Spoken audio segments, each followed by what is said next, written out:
Hey everyone, welcome to Speak Like a Native. I'm Maya. And I'm Leo. Let's get into it. So, Leo, I want to start with a question. When you're having a conversation in English and you want to emphasize something, like you want to say something is very good or really bad, which word do you reach for first? I think I use very a lot. Like, this food is very good, or I'm very tired. That's common, very natural. But here's the thing, if you use very all the time, it starts to sound a little flat, textbook. Really? See, you just did it. You said really instead of very. That's instinct kicking in. And that instinct is exactly what we're going to develop today. Today, we're talking about three words that seem simple but trip up almost every English learner at some point. Very? Really?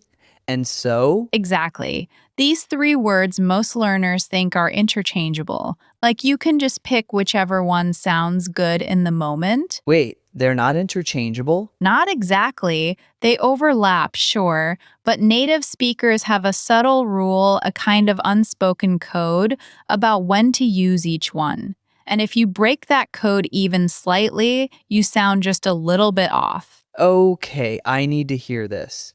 Because I definitely use them randomly. That's why we're doing this episode. Let's start with very.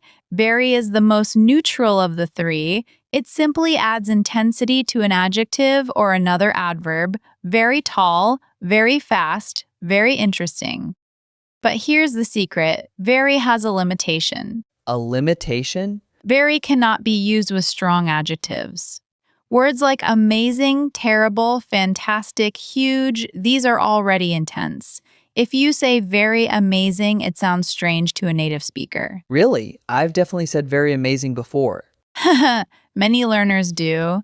Spanish speakers especially tend to say very amazing because it mirrors the pattern in Spanish. Chinese speakers do the same, they translate literally, but in English, very amazing sounds like you're trying too hard. So what should I say instead? Really amazing? You got it. Or just amazing alone is enough. That word already carries huge power. Let me give you a concrete example. Imagine you're at a restaurant and your friend asks, "How's the pasta?" I could say, it's very good. Perfect. Very good is fine. But if you say, "It's very delicious," now we have a problem. Why? Delicious is a stronger word, right? Exactly. Delicious already means very good. So adding very is like putting extra sugar on top of a candy bar. Too much. Native speakers would say, "It's really delicious," or "It's so delicious."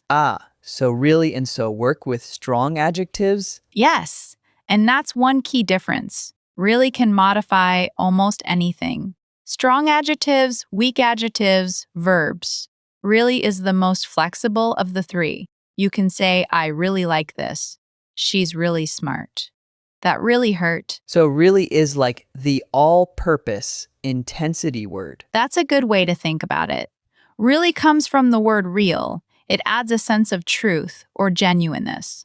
When you say, "I really want to go," you're not just saying you want to go a lot, you're saying your wanting is real and true. That makes it feel stronger than very. Exactly. Very is factual, really is emotional. And that brings us to so. So is the most emotional of the three. How so? Think about it. When do native speakers use so? "I'm so tired. That's so funny." "This is so good." Notice how so often comes with feeling behind it. It's not just stating a fact, it's expressing how you feel right now. I never thought about that. So if I say the movie is so boring versus the movie is very boring, The difference is huge. The movie is very boring sounds like a neutral observation, a fact, like you're reporting information. The movie is so boring sounds like you actually watched it and felt the boredom in your bones. wow. So is the one I should use when I want to sound more natural and emotional. Exactly. But here's a critical rule. Actually, this might be the most important thing you learned today. Ready? Ready? You cannot use so with that in casual conversation the way textbooks teach it. What do you mean? Textbooks love teaching so that structure. It was so hot that I couldn't sleep. She was so tired that she fell asleep on the couch. That's grammatically correct. But in real conversation, native speakers drop the that They drop it? almost always. We say, it was so hot I couldn't sleep. She was so tired she fell asleep on the couch. The that sounds formal, textbooky. If you use so, that in casual conversation, it sounds like you're reading from a grammar book. I've definitely been saying so that this whole time. That's exactly the kind of thing this podcast is for. Now, let me give you a quick rule of thumb for when to use each one. Please. Use very for neutral, factual intensity. Use really for genuine personal intensity. Use so for emotional, feeling-based intensity. Very goes with weak adjectives. Really goes with everything. So goes with feelings. So if I'm in a coffee shop and the coffee is good, I could say, this coffee is very good if I'm just stating a fact. But if I'm really enjoying it, I'd say, this coffee is so good. Perfect example. And if someone asks you, do you like this coffee? You could say, I really like it, and that sounds completely natural. Okay, I'm getting it. But what about a mistake learners from different countries make? You mentioned Spanish speakers earlier. Great question. So Spanish speakers often have trouble with, really because in Spanish, manually is used more formally. In casual conversation, Spanish speakers tend to say muy, which is very all the time. So they naturally bring that habit into English and overuse very. What about Chinese speakers?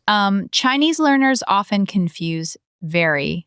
And so, because in Chinese, there's one common intensifier that covers both. So, a Chinese speaker might say, this is so good when they mean to say, this is very good, and it sounds too emotional for the context. Or they might say, very in emotional contexts where so would be more natural. And Arabic speakers? Arabic speakers often use very in places where English uses really for emphasis. You'll hear, I very love this, which is grammatically incorrect in English. The correct version is, I really love this, but the mistake makes sense because in Arabic, the intensifier often comes before the verb in a similar way. So every language has its own pattern. Yes, and that's why it's so important to listen to how native speakers actually use these words in real conversation, not in textbooks, not in grammar exercises. Real conversation. Okay, I want to practice. Give me a situation, and I'll try to use the right word. All right. Situation 1. You just finished a meal at a friend's house. The food was excellent. Your friend asks, did you like it? I'd say, it was so good. Perfect. Why so? Because I'm not just stating a fact. I'm showing appreciation. It's emotional. Excellent. Situation 2.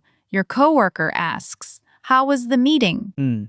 If it was just a normal meeting, I'd say it was very long. That's a neutral fact. Good. What if it was incredibly boring? Then I'd say it was really boring, or it was so boring.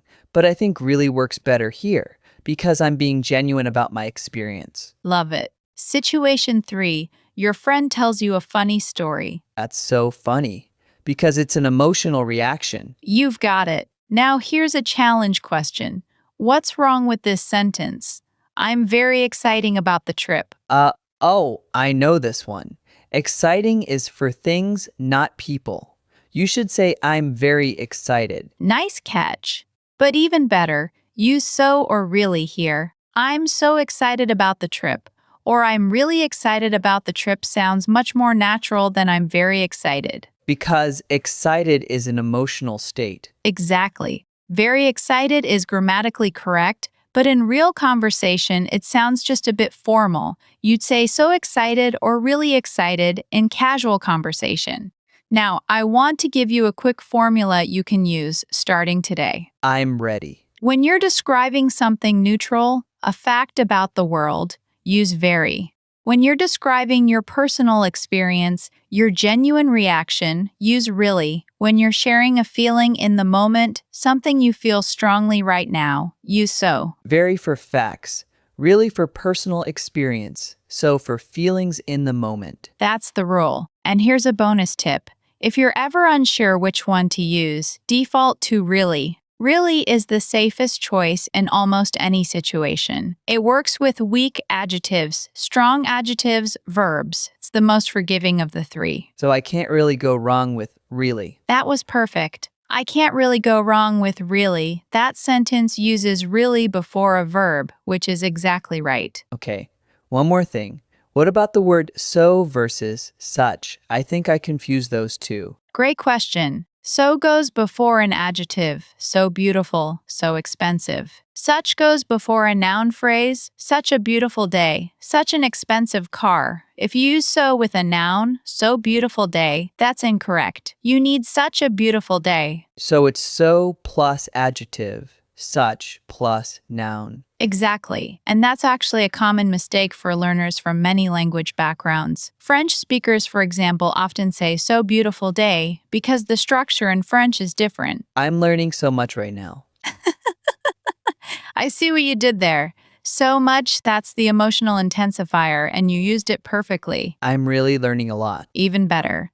Now let's do a quick quiz. I'm going to give you 3 sentences with a blank. You fill in the blank with very, really, or so. Ready? Ready? Number 1. This coffee is good. I've never had better. So good. Because it's emotional, I'm sharing my feeling right now. Perfect. Number 2. The test was difficult. Most students failed. That's a fact about the world. So, very difficult. Good. But you could also say really difficult because you might be sharing your personal experience of the test. Context matters. Right. So if I took the test, I'd say really. If I'm just reporting, I'd say very. Exactly. Number 3. I hope you come to the party. Really hope. Because hope is a verb and really goes with verbs. Perfect. You cannot say I very hope. That's a classic mistake. You need really hope. Very cannot modify verbs directly. I never knew that. So if I want to say I very like this, that's wrong? Yes, that's wrong. I really like this is correct. I very much like this is possible, but very formal. In everyday conversation, it's I really like this. I've been saying I very like for years. And now you know. That's a mistake many learners make, Chinese speakers, Russian speakers, even some European language speakers, because in their languages, the intensifier can go directly before the verb. Okay, let's do a roundup. What are the 3 most important things to remember from today? Number 1, very is for neutral facts. Use it with weak adjectives. Number 2, really is the most flexible. Use it with almost anything, adjectives, verbs, strong words. Number 3, so is emotional. Use it when you're sharing a feeling, and always drop the that after so in casual conversation. Very for facts, really for flexibility, so for feelings. That's your new rule. And one more thing, if you want to sound more natural, try this challenge starting today. For the next 48 hours, every time you want to say very, pause for 1 second. Ask yourself, is this a fact or is this a feeling? If it's a feeling, use so or really instead. You will sound instantly more native. That's a great challenge. I'm going to try it. And let us know how it goes in the comments. If you found this episode helpful, please subscribe to Speak Like a Native. We release a new episode every single day. Hit the bell so you never miss a lesson. Thanks for learning with us today. This is Leo, and this is Maya. Remember, don't just learn English. Speak like a native. See you next time. See you